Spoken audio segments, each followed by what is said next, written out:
पापा सर अभी तो खेती करते हैं, किसानी। कितना टाइम लगा आपको तैयारी करने में, अपने आप को उस लेवल तक पहुंचाने में कितने महीने लगे, कितने समय लगे आपको? मेरा था 8 बजे मुझे किसी भी कंडीशन में बैठना है तो बैठ ही जाता था हमेशा 8 बजे। पूरा शेड्यूल टाइम था सर, जैसे 8 बजे बैठा तो मैं 11 बजे ही उठता था सीधा। तो टेक्निकल को कैसे पढ़ा आपने? पहले थ्योरी पढ़ा, नोट्स तैयार किया, या डायरेक्टली आप पढ़ के क्वेश्चन प्रैक्टिस का क्या करते थे आप कम से कम क्वेश्चन का जो प्रैक्टिस है, जो क्वेश्चन बैंक हम लोग देते हैं उसको 10 बार कम से कम प्रैक्टिस करना है। आपने कितने बार प्रैक्टिस किया था? आप कितने बार अपने आप को रिवीजन किया था? सोशल मीडिया का जमाना है आजकल, बहुत सारे बच्चे तैयारी करते हैं और रील देखते हैं, यूट्यूब पे परेशान रहते हैं, फेसबुक चलाते रहते हैं। क्या ये सब एक्टिविटी आप करते थे? सोशल मीडिया पे कितने घंटे आप टाइम देते थे? मेरा डीआरडीओ और आईपीआरसी में मैंने बहुत मेहनत करी थी सर। मतलब सुबह 4 बजे उठ के पढ़ाई करी थी और सोने का टाइम तो बिल्कुल खत्म ही हो गया था। सो भी नहीं पाता था सही से। लेकिन जब मैंने उसका एग्जाम दिया, मैं भोपाल गया था उसका एग्जाम देने, तो अच्छे से नहीं हुआ सर। मतलब सब कुछ चेक करके भी मैं करके आया, फिर भी कुछ क्वेश्चन गलत हो गए। उन क्वेश्चन की वजह से मेरा थोड़ा, उस क्वेश्चन की वजह से ही मैं रह गया था। नमस्कार, मैं अभिषेक राज, इजी वे कोचिंग में आप सभी का हम स्वागत करते हैं। दोस्तों, मेरे साथ भाभा एटॉमिक रिसर्च सेंटर में इजी वे कोचिंग के छात्र मौजूद हैं। इन्होंने काफी मेहनत के साथ तैयारी किया था और बहुत ही कम उम्र में आज भाभा एटॉमिक रिसर्च सेंटर में नौकरी कर रहे हैं। और इनकी ज्वाइनिंग पिछले साल हुई थी और आज इस लाइव के माध्यम से हम लोग जानेंगे कि इन्होंने किस तरह से तैयारी किया था, आईटीआई के दौरान किस तरह से पढ़ाई किया था और कैसे पढ़ना चाहिए, इनके खुद के लाइफ में क्या संघर्ष रहे, तमाम चीजों के बारे में जानकारी हासिल करने वाले हैं। वीडियो में बने रहिएगा, लाइक सब्सक्राइब जरूर करिएगा। तो स्वागत है आपका व्यास जी। अपना नाम और आप कहां से हैं बताइए। जी सर, मेरा नाम संयम व्यास है। मैं मंदसौर डिस्ट्रिक्ट से बिलोंग करता हूँ। मध्य प्रदेश से हैं आप? जी सर। और आपने 10वीं क्लास कब पास किया था और 10वीं में कितना नंबर था आपका? जी सर, मेरा 10th तो हुआ था सर 16-17 में। लेकिन उसमें मेरे परसेंटाइल बहुत कम थे, क्योंकि उस टाइम में इतना पढ़ता नहीं था सर। और थोड़ा पढ़ाई में कमजोर भी था। तो मेरे 60.66% बने थे 10th में। ओके। मैथ में कितना नंबर था आपका? मैथ में सर ऐसा था कि मैथ में मैं स्टार्टिंग से बहुत कमजोर हूँ, क्योंकि मेरी जो पढ़ाई थी वो इतनी अच्छी हो नहीं पाई थी उस टाइम पे, क्योंकि मेरा स्कूल थोड़ा सा आउटसाइड होता था, तो इतना ध्यान नहीं देते थे टीचर्स। तो थोड़ी समस्या उसको लेके थी, वो खासकर मैथ्स को लेके ही थी। और मैथ्स में तो सर मेरे पासिंग मार्क्स ही थे। नहीं, इंटरव्यू लेने का एक मकसद ये भी है कि कई सारे बच्चे मेरे पास आते हैं कि सर मेरा मैट्रिक में कम नंबर है, मैथ में हम कमजोर है, जी हमारा सर। पीएसयू में सिलेक्शन होगा कि नहीं, तमाम चीजें हैं। आपको देखकर बच्चे मोटिवेट होंगे कि नहीं। जब अगर पढ़ने का इच्छा जग जाए, जिस दिन आप सोच लीजिए कि हमको कुछ करना है, जी उस दिन जी। चीजें सब बदल जाती है। तो इसलिए मैं पूछ रहा जी था सर। कि आप इस चीज को बताइए कि भाई ये मोटिवेशन आपको कहां से मिला कि हमको अब आईटीआई करना है। आपने किस ट्रेड से आईटीआई किया और क्यों किया आईटीआई? क्या कारण था उस समय आपको? Correct sir. एक्चुअली तो सर हुआ ये था कि मैं पहले एयरफोर्स के लिए इंदौर गया था। इंदौर में मैंने लगभग 6 मंथ या 8 मंथ तक तैयारी करी थी। लेकिन हुआ ये था कि उस टाइम पे कोरोना आ गया था, तो उस वजह से मैं वहाँ कर नहीं पाया उसको कंटिन्यू। तो फिर मैं रिटर्न घर पे आके वहाँ से मैंने आईटीआई स्टार्ट करी। आईटीआई का ऐसा था सर, मेरा पहले भी थोड़ा सा उस तरफ से मुड़ाव था, लेकिन कर नहीं पा रहा था। तो फिर मैंने वापस घर पे आकर आईटीआई की प्रिपरेशन चालू कर दी थी। और उधर मेरा हो भी गया था इधर में गवर्नमेंट आईटीआई में सिलेक्शन। तो सर वहीं से मैंने चालू कर दी उसकी तैयारी। और बाय द वे सब कुछ चलता रहा जैसे जैसे। और आईटीआई भी कंप्लीट हो गई। और सर आईटीआई कंप्लीट आप होने के बाद भी कुछ जी आपने सर। कौन सा ट्रेड से आईटीआई किया था? मैंने फिटर ट्रेड से आईटीआई किया है क्यों सर। फिटर से किया? इलेक्ट्रिशियन से क्यों नहीं किया? अदर ट्रेड से क्यों नहीं किया? कारण सर वो बताइए ऐसा सर। था कि इलेक्ट्रिशियन वैसे भी बहुत सारे लोग करते थे उधर, मतलब ज्यादा ही लोग करते थे। और फिटर हम्म एक डिफरेंट ट्रेड थी और सबसे बड़ी ट्रेड भी थी। तो हम्म। मेरा ये था मानना कि फिटर से की जाए, क्योंकि डिफरेंट भी है। और और इसके जो है वो करियर ऑप्शन भी अच्छे अच्छे हैं। मैंने उस टाइम पे उस पर थोड़ी रिसर्च भी करी थी। तो आपने आईटीआई कर लिया, तैयारी शुरू किया। आईटीआई के अलावा और कोई कोर्स किया है आपने? 12th किया है, ग्रेजुएशन ऐसा कुछ किया है? जी सर, किया है ना, इंटर और इंटरमीडिएट दोनों। 12th किया है, ग्रेजुएशन किया आपने? जी सर, 12th कर ओके। रखा है। आपका एज कितना है अभी? एज उम्र कितना है आपका? मेरा अभी 23 है सर। 23 है तो मतलब 22 22 साल की उम्र में नौकरी ले लिया होगा आपने, पिछले साल नौकरी हुई है बराबर आपकी। सर। आ, जी सर। हाँ ओके गुड। मैं ये जानना चाहता हूँ कि आप जब तैयारी किए तो तैयारी कैसे कर रहे थे, घर से कर रहे थे, ऑनलाइन, या कहीं रूम लेकर रहते थे, लाइब्रेरी, क्या करते थे आप? जी सर, मैं तो घर से ही कर रहा हूँ तैयारी स्टार्टिंग से, क्योंकि घर में अच्छा माहौल था सर मेरे। इतना कोई मेरे को डिस्टर्ब करता नहीं था जब मैं तैयारी करता था। तो हम्म। अलग ही एक रूम था मेरा और मैं उधर ही पढ़ाई करता था। और ऑनलाइन ही किया हूँ तैयारी सर, क्योंकि ऑफलाइन में कुछ डिस्टर्बेंस भी आते हैं सर, के बच्चा अगर बाहर रह रहा है तो उसको खाना भी बनाना है, बाकी चीजें भी देखनी है, मार्केट भी जाना है, मतलब उसमें थोड़ा सा टाइम वेस्ट भी होता है सर। तो मेरा ये प्रेफरेंस था कि मेरे को ऑनलाइन ही तैयारी करना है। ऑनलाइन के लिए आपने क्या किया, कौन सा कोचिंग ज्वाइन किया, कौन सा कोर्स लिया आपने? सर ऑनलाइन के लिए एक ये था कि मैंने काफी कोचिंग्स देखी, सब ट्राई करी पहले। उसके बाद में जब मुझे अच्छा लगा, और मुझे अच्छा लगा सर रवि सर का ही क्लासेस, तो हम्म। मैंने इजी वे ही चॉइस किया सर। सर से आप पढ़ाई करना शुरू किया, कितना टाइम लगा आपको तैयारी करने में, अपने आप को उस लेवल तक पहुंचाने में कितने महीने लगे, कितने समय लगे आपको? सर लगभग 3 साल लगे, क्योंकि एक साल तो मेरा ऐसा था, मैंने सबसे पहले डीआरडीओ का एग्जाम दिया था। तो हम्म। उसमें मैंने मेहनत तो बहुत करी थी, लेकिन हुआ नहीं सर, कुछ हम्म। परसेंटाइल से रह गया था मैं। और उसके बाद में मैंने एक और आईपीआरसी का एग्जाम दिया था, उसमें भी हम्म। मैं कुछ नंबर से रह गया था सर। तो हम्म। बहुत लगा कि इतना सब कुछ आगे आने के बाद कुछ नंबर से रह जाना। तो फिर लास्ट में जब बीआरसी का आया था तो मैंने इसमें अच्छे से प्रिपरेशन करी।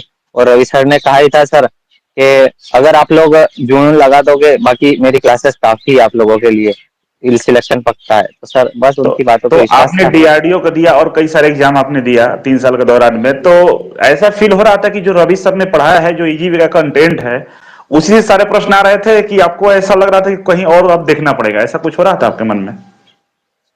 नहीं नहीं सर, ऐसा तो कुछ नहीं था, उसी से सारे प्रश्न थे। वो एक या दो क्वेश्चन ऐसे होते हैं जो डिपार्टमेंट अपनी साइड से देता है, और तो टफ सारे बनाने के लिए एग्जाम एग्जाम, में दो लेकिन चार परसेंट वो डिपेंड क्वेश्चन नहीं तो सब करते। एग्जाम में इधर उधर मैं रहते हैं। जी सर। जी सर। बाकी तो आप मैक्सिमम क्वेश्चन सेटिस्फाई तो थे जो कि सर जो ने पढ़ाए कोर्स थे आपको उसी में। दिया गया उससे नौकरी मिल जाएगा, आप एकदम सेटिस्फाई थे? श्योर है सर। और रवि सर के बारे में, इजी वे कोचिंग के बारे में दो चार शब्द बोलिए, इसके बाद हम आगे कहानी बढ़ाते हैं। मतलब क्या कहना चाहेंगे, आपके लिए कितना सही रहा ये चीजें, आपका डिसीजन? सर इजीवी कोचिंग के बारे में पहले बात करूँ तो वैसे मुझे इतना पता नहीं था सर, हमारे एमपी में इतना कोई वो है नहीं कि कोचिंग्स वगैरह ज्यादा चलती हो, तो इतनी कोचिंग्स एमपी में है नहीं मेरे हिसाब से। तो हम्म। मैंने स्किल टेस्ट भी सर इजी वे से ही किया था। आराम में किया है मैंने हम्म। Skill test sir. आरा में की स्किल अम्बे। टेस्ट तो मतलब मेरे यहाँ आए थे आप? अरे गुड। जी सर, आरा में तो आपके पास आया हम ही था। लोग का स्किल ट्रेनिंग सेंटर है जहाँ पे आपने किया था। हाँ, वहीं से अच्छा तो कराया सर मैंने ये स्किल बताइए, टेस्ट। तो हम तो आए होंगे वहां पे विजिट के लिए, मिले थे? आए थे सर आप। हाँ। हाँ। कोई नहीं। तो जो डाउट आप लोग को रहता है कि सर ये नहीं हो रहा, वो नहीं हो रहा, सब चीज हो गया ना, नौकरी मिल गया, आप कैंपस में बैठे हुए हैं, है ना? नहीं नहीं तो सर, वो तो आप मिल जरा गया हमें बराबर। ये बताइए कि आपने पढ़ाई शुरू किया, ठीक है, ओके, कितने घंटे पढ़ते थे आप? मैं तो सर मैक्सिमम आवर्स पढ़ाई को ही देता था। जैसे सुबह मेरा था 8 बजे, मुझे किसी भी कंडीशन में बैठना है तो बैठ ही जाता था हमेशा 8 बजे। हम्म।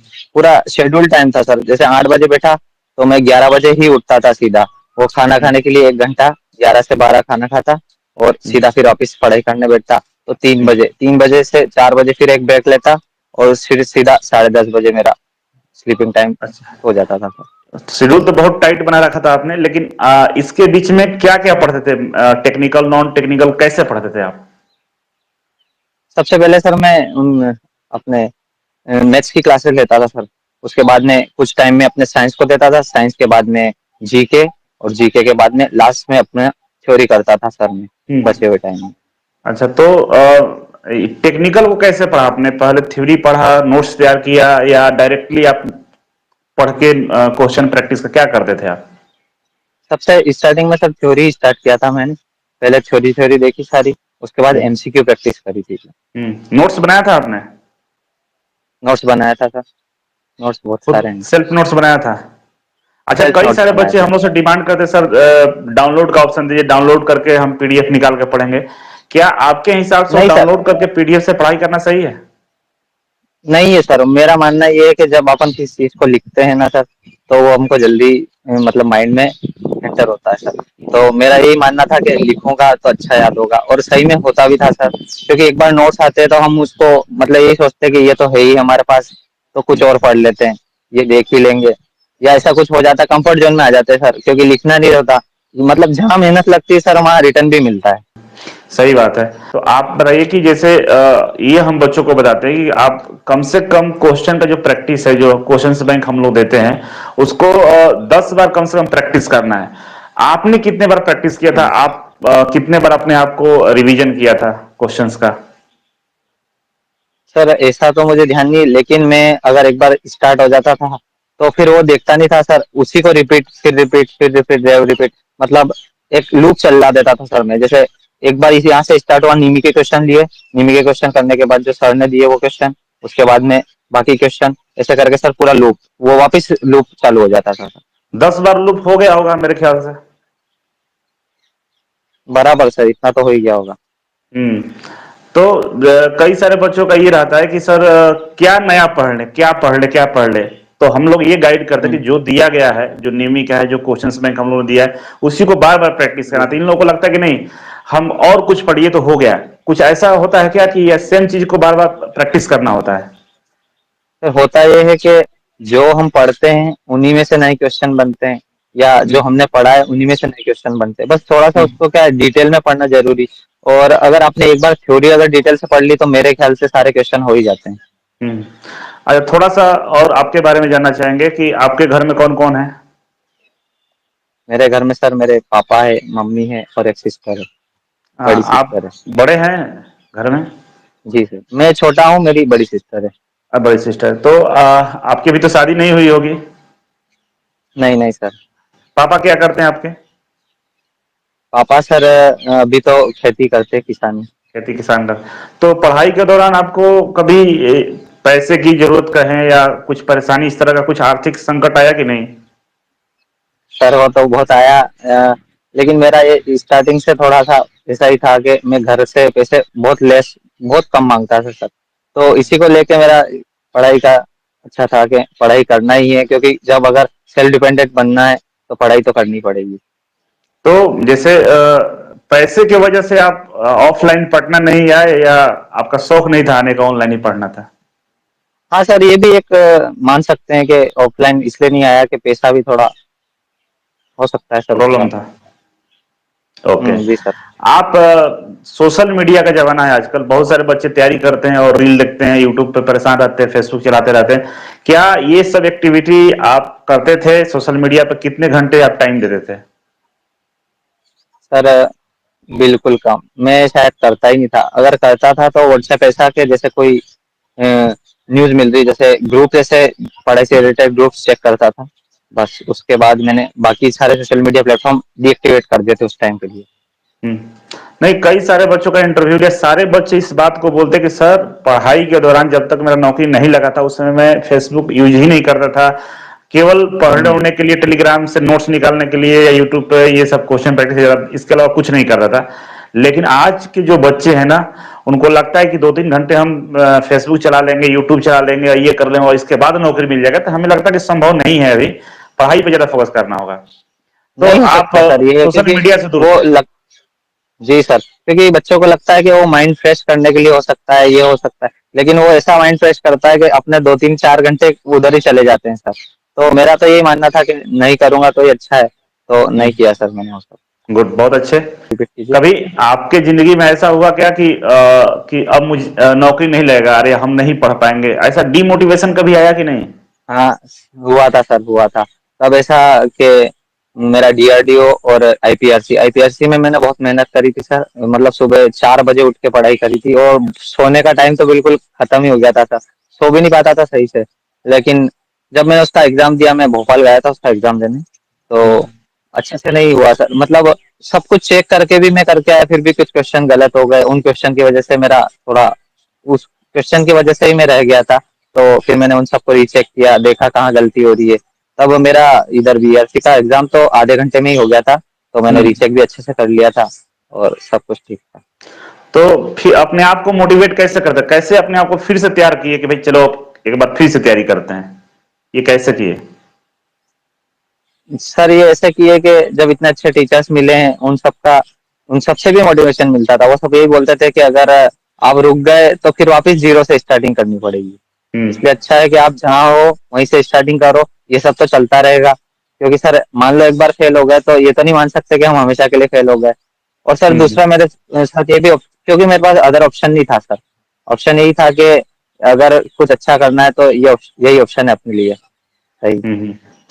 तो मतलब कुल मिलाकर क्योंकि यह है कि मोटिवेट रहना है और पढ़ाई करते रहना है।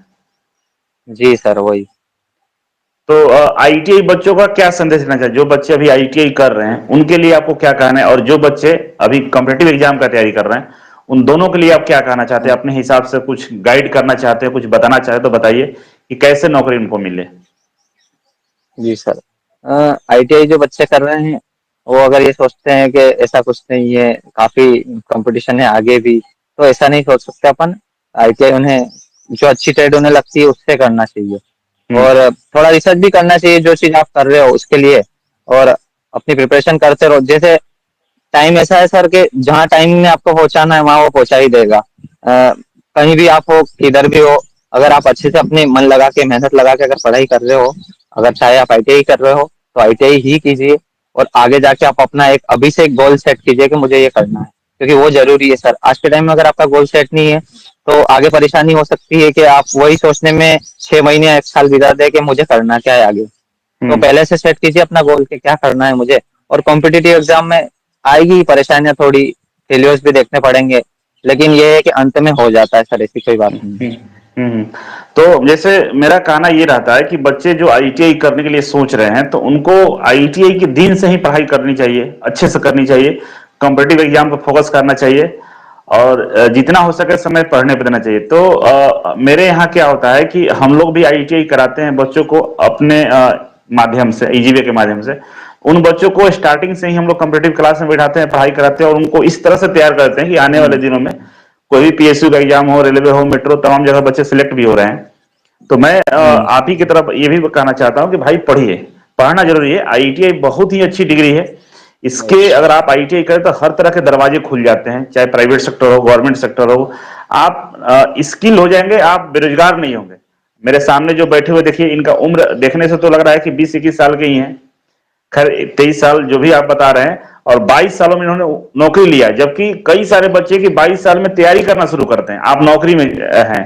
तो ये अपने आप में एक अलग ही चीज है कि आपने मेहनत किया उस तरीके से, और अवेयरनेस आपके पास 3 साल पहले आ गया था, तब जाकर आपने इस तरह से कारनामे किए हैं। तो चलिए, बहुत अच्छा जी लगा। सर। और भी जी, शुभकामनाएं हैं, आप आगे बढ़िए, खूब खुश रहिए, थैंक यू और सर। मिलते हैं कभी फिर। थैंक यू सो मच जुड़ने के लिए, बहुत ओके बहुत सर, धन्यवाद। Thank you so much sir.